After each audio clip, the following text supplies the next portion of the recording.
Why do some of the smartest people quietly build the saddest lives? How can someone understand life so clearly, yet still go nowherein?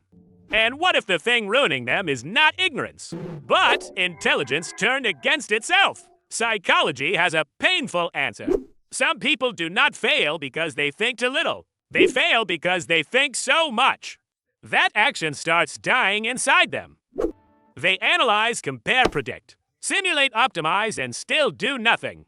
To other people, it looks like laziness, but inside it feels like paralysis. One pattern is overanalysis.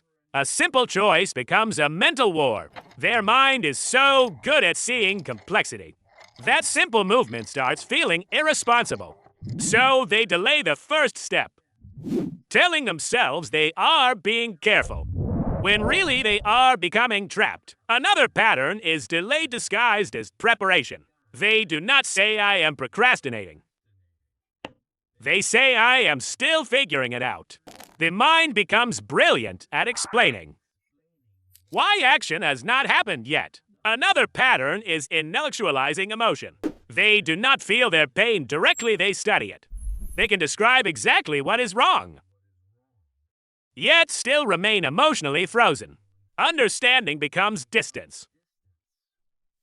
And distance becomes another excuse not to move. Then comes perfectionism. They do not want a real first attempt. They want a perfect first proof. So they destroy messy beginnings and keep worshiping imaginary excellence. And that is how the ideal self starts killing the real self. Another hidden force is fear of wasted potential. Smart people often know what they could become. That knowledge can feel inspiring at first. Then it becomes terrifying, because every passing year starts asking the same question. If you knew so much, why did you do so little? This creates cognitive overload. Too many options, too many simulations. Too much self-consciousness. What ordinary people solve through simple movement? They complicate into mental architecture. Then when the mind gets tired, comfort wins. Quick relief starts replacing meaningful progress. And every time discomfort leads to avoidance. Avoidance leads to relief. Relief teaches the brain to repeat the same pattern. So the person feels mentally exhausted, but materially unchanged. And this is the twist in the middle. The problem is not that they think too little. The problem is that they think so much they stop living. Their intelligence becomes a shield against risk, a wall against movement, and a beautiful prison. Because being known as smart can feel safer than being seen struggling. And once that identity hardens, action starts feeling dangerous. So what helps not becoming less intelligent? Becoming less obedient to your intelligence. Movement must become more important than perfect understanding. Reduce options, shorten the next step.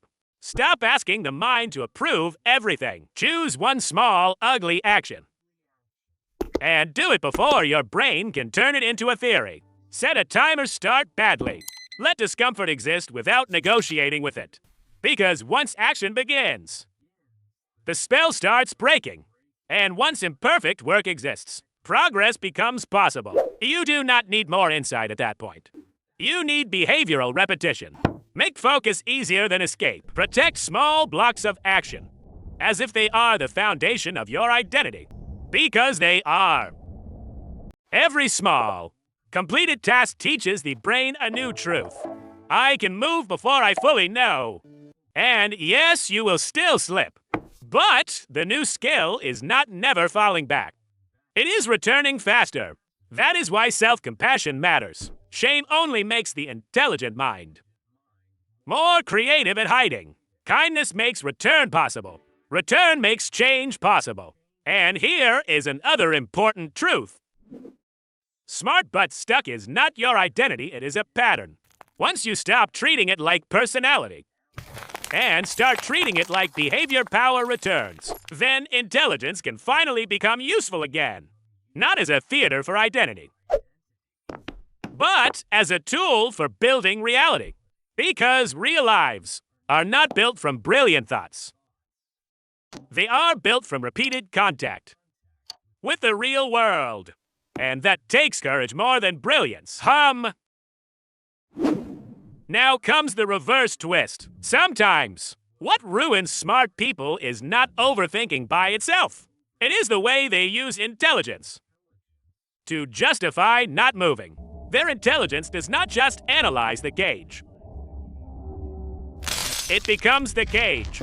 So the thing destroying them is not the stupidity of other people.